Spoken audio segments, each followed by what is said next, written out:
Close in. Squeeze in. Come on.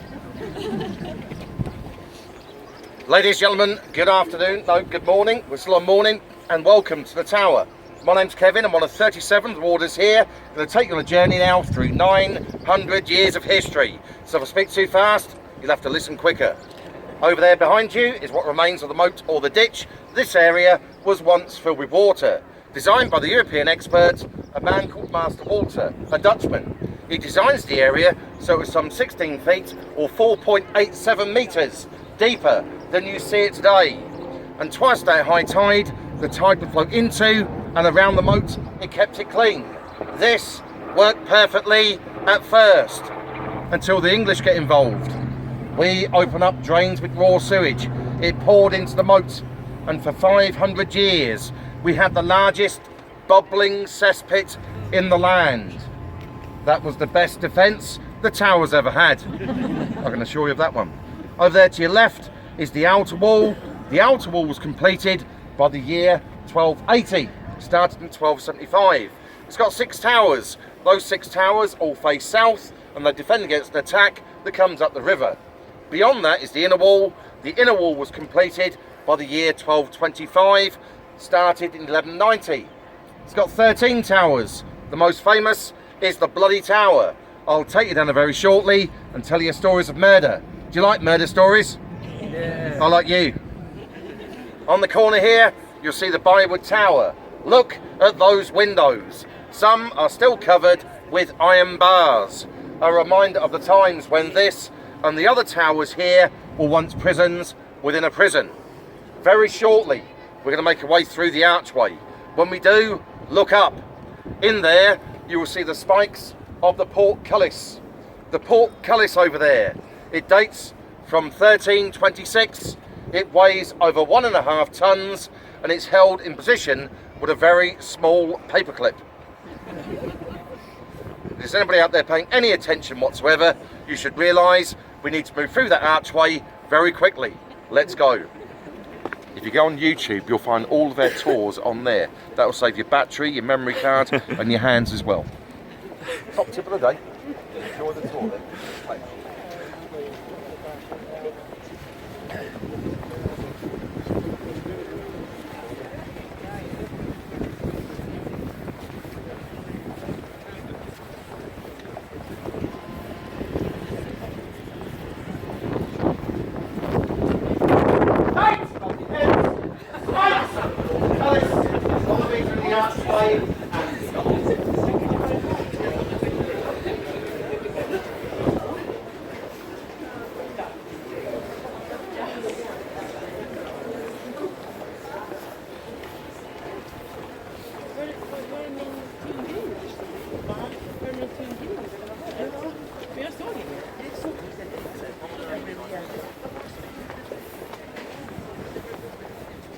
That's it, guys. Keep coming round, please. If you are going to record, can I ask you please just little snippets? Just little snippets, okay? If you look behind you and up to your left, you'll see a balcony outside of a window. If you look above that, you'll see a large window. That lets light into an impressive room called the Council Chamber. In that room, Guy Fawkes, who was interrogated after the failure of the gunpowder plot of the 5th November 1605. He intends to blow up the House of Parliament, thereby killing King James I and all of his important ministers. At first, Guy Fawkes does not reveal the names of his fellow conspirators. So in order to the king, he's taken to the torture chamber, where he's placed on the rack. Eventually, of course, he's taken back up there to the council chamber, where he signs his rather shaky confession. Then, on the 31st January 1606, he was led out to Old Palace Yard in Westminster to be hanged, drawn and quartered, and not burnt at stake as many people believe. Now it's time to move on again. This time the Traitor's Gate. I'll tell you stories of murder down there. There we go. Oh,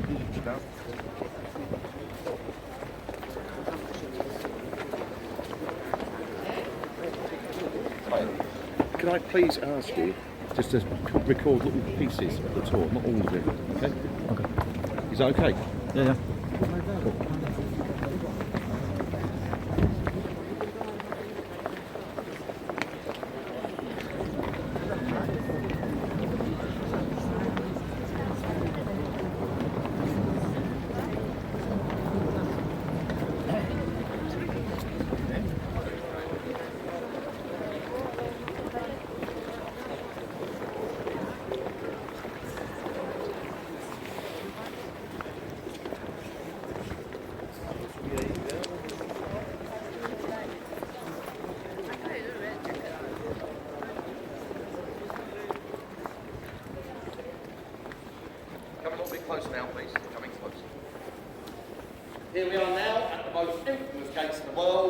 gate, built on the orders of King Edward I, as it required a safer and more useful entry here into the tower. You see, rather than using the packed and narrow streets of London, where convoys could be attacked, stores stolen, prisoners set free, he decides he will use the Thames as a highway. So we had a whole knot in the outer defensive wall, so at high tide, both pass through the gates and unload the cargoes in safety. Now, during the Tudor period, all the alleged traitors came through here. People like Queen Anne Boleyn, Queen Catherine Howard, Lady Jane Grey, who was the uncrowned Queen of 9 Days, and even the young Princess Elizabeth Tudor, later become Queen Elizabeth I. They made their way through the gates by boats, landed at these steps, and it's here they were met by the Yeoman jailer and their escort of Yeoman Warders, then led through the archway of the Bloody Tower, taken through to their dungeons or cells to await their fate, which for some was only a short journey to their place of execution. And above Traitor's Gate, you'll see St Thomas Tower, named in honour of a former constable here, St Thomas Becket, who was murdered on the steps of Cathedral on the 29th of December 1170. Now, the entranceway to the area is the staircase to your right. Up the stairs through the doorway, this will take you along what's referred to as the walk, which you may wish to do later on. Now, behind you to the left is the Wakefield Tower. After the Battle of Wakefield, during the War of the Roses, over 200 Yorkist prisoners were forced into the lower chamber and left to die in appalling conditions. The upper chamber is where it's reported by tradition on the 21st of May 1471 that King Henry VI was stabbed to death whilst at prayer. He is known as the Monk King. They do say that every now and again the ghost of a monk is walking through that area. But behind you here is the Bloody Tower, most famous of course for the alleged murder of the two boy princes at the end of the summer, the year 1483. King Edward V and his younger brother, Richard, the Duke of York, aged 12 and 9, respectively. It's claimed they were stabbed and smothered to death whilst living in that tower under the protection of their uncle, who was Richard, the Duke of Gloucester, who in July of 1483 crowned himself King Richard III. Those bodies were bundled down the stairs, deep down into Lower Wakefield Tower, and down there they're hidden under a pile of stones, only until the next day when an unknown priest he moved the bodies to a secret burial site under the stairs on the south side of the White Tower. They remained there undisturbed for 191 years until 1674, when workmen, during the reign of King Charles II, they came upon a chest, and when they opened the chest to look inside, to their shock, not treasure, to their horror, skeletons. Experts declared there were indeed the two missing princes. So all the king then moved to Westminster Abbey and reinterred there in what is now known as Innocents' Corner, where they remain this very day. The tower, originally called the Garden Tower, the name was changed somewhere along the line, probably during the reign of Elizabeth I. It was changed to remember all the people who were murdered inside that tower. Now, very shortly, we're going to make our way through the archway. When we do, if you look down to your left, you'll see a small metal rig, a reminder of the times when boats on the river could actually tie up at the archway and then push the river back, raise the boat 12 feet when they built the outer wall. Either side of the archway, there are two sliding bars installed on the orders of the Iron Duke, the Duke of Wellington, to stop his soldiers hiding in the corners and secretly smoking their pipes whilst on sentry. You'll see here another portcullis. This one is over 700 years old, weighs over 2.5 tons. It's in full working order. Originally, it took 30 men to raise and lower that portcullis. However, when the Duke of Wellington arrived here, he used the power of the ship's windlass. Had one installed inside there, it now only takes 6 men to raise and lower that portcullis. Allow me to escort you now to the archway into the inner ward.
way through the archway now into the inner ward of the Tower of London.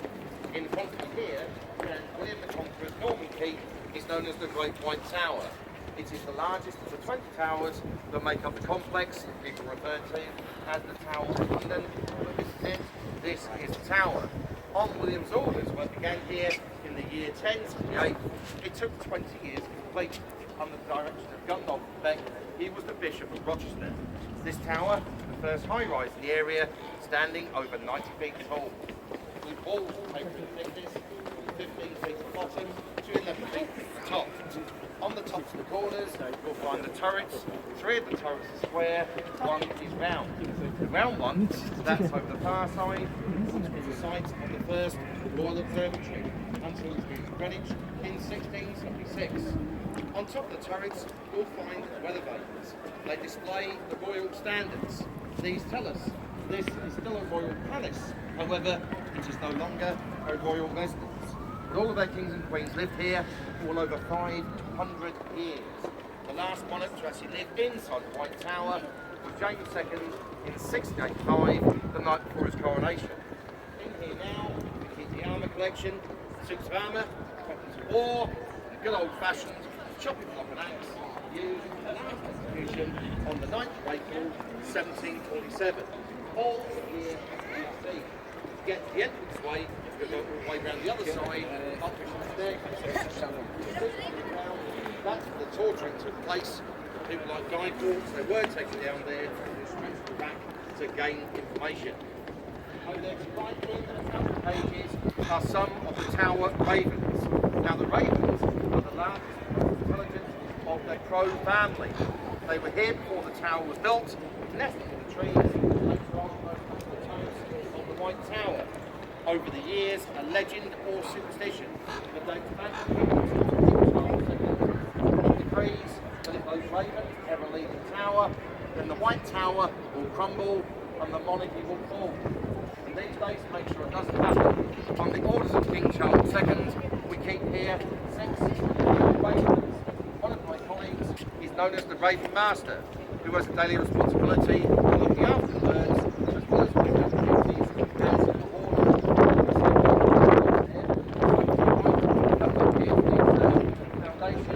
This is the Cold Harbour Wall, the Cold Harbour Gate, which are part of the innovative defences, the original ones from the 13th century. Just down there to your right, the left of the arch, the left of the camp, the entranceway for the tower tool display. So down there, you can see the back, snap the doors, manacles, you can see and read how these things come together. We're going to move on again now. This time the Tower Green, which is the site in the tower.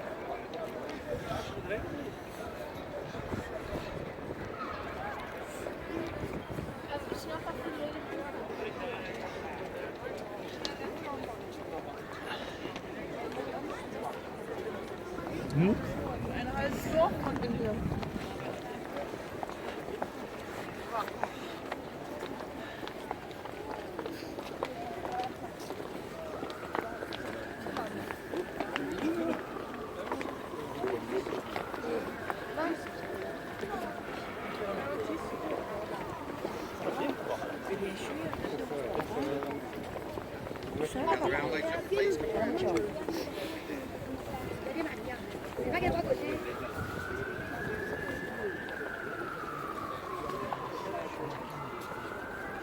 Well, ladies and gentlemen, here we are. We're now on this grassed area. This is Tower Green. It is the village green of the tower. Our village green is rather special. On it, we have our own private execution site where 6 people have been executed. 3 of these are the Queens of England. Where did it take place? It's the grassed area to your front where they erected the scaffold on the day of an execution. It was taken down again straight afterwards. I'll tell you about something very short. In the meantime, what surrounds you now, Tower Green. But first of all, just down the end of the pathway, top the trees, a square tower. That is the bloody tower. This pathway is through the entrance, and in there, you'll find out more information about a few of the other people who were murdered inside that very tower. Please remember, we murdered people indoors, and we executed them outdoors. Over the far corner, you'll see a perfectly preserved Tudor residence called the Queen's House. built in 1878, built in 1540. Over the years, it's held many famous prisoners. Named the King, 1542, Queen Catherine Howard. She was held there for adults' affairs. 1554, Lady Jane Grey, who was the only crowned Queen of 9 days. She too was a prisoner of that building. The youngest here, James of 16. Moving on a couple of centuries, we get to Rudolf Hess, the deputy leader of Nazi Germany. He became the last state prisoner of the Tower in May of 1941. This is now the home of the country. The home of the city of the Tower. And he lives there with his family. Why? Because he is a person occupied as a queen to look after the Tower in her absence. So when she arrives in the position, she does fairly regularly, you would think that she takes over on that day, he gets a day off. No, it doesn't work like that. The Queen's house, he's making sure that nobody gets through into that building. This being your royal palace, is guarded by the Queen's personal foot guards. There are 5 regiments of foot guards. The 1st regiment is Grenadier Guards, the Coldstream Guards, the 2nd regiment, then we have the Scots Guards, Welsh Guards. Still on active services every day. All the campaigns of recent years they've taken part in. Yes, the rifles are real, the bayonets are real. See the rifles are loaded, the magazine fitted as well. And of course the bayonets there.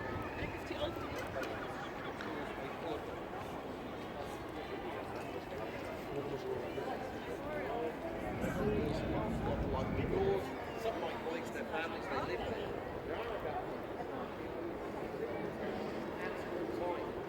and there are 29 houses in the outer wall, and there are 14 rather inside of this area. And it breaks down to 6 officers of the tower, 37 metres, all their families. Over your right shoulder, you've got the feature of the tower, and behind that large window is one of our main stations. In there, there are some 91 medieval graffitis. These are carvings in the wall. The last marked prisoners before they were taken to their execution or release, whichever came first. Some of the carvings there are more than 500 years old. They're well worth a look at. The entrance way is where the blue lamp post is. Get a chance later on, make your way over there. First. That this as such, which then tried to make an escape to the scaffold side this is horribly wrong. On that day of all days, she had a novice executioner. It was his first time. The only thing the sleeping man was, he made a decision and he stuck to it. He decides to chase her, he will catch her, and then cut her pieces where she stood. Now the following year, 1542, the axe fell twice on the same day. This other victims was Queen Catherine Howard and her lady in waiting. Catherine, as you're probably aware, was executed for association with other men who fought during American history. The real affair, Thomas Culpepper, a gentleman court, and a cousin, funnily enough, that was proved to be her undoing. Her last words, I die for Queen Elizabeth. Rather than the wife, the only man I love. She pointed to him, Thomas Culpepper. He was in the crown. He was then dragged.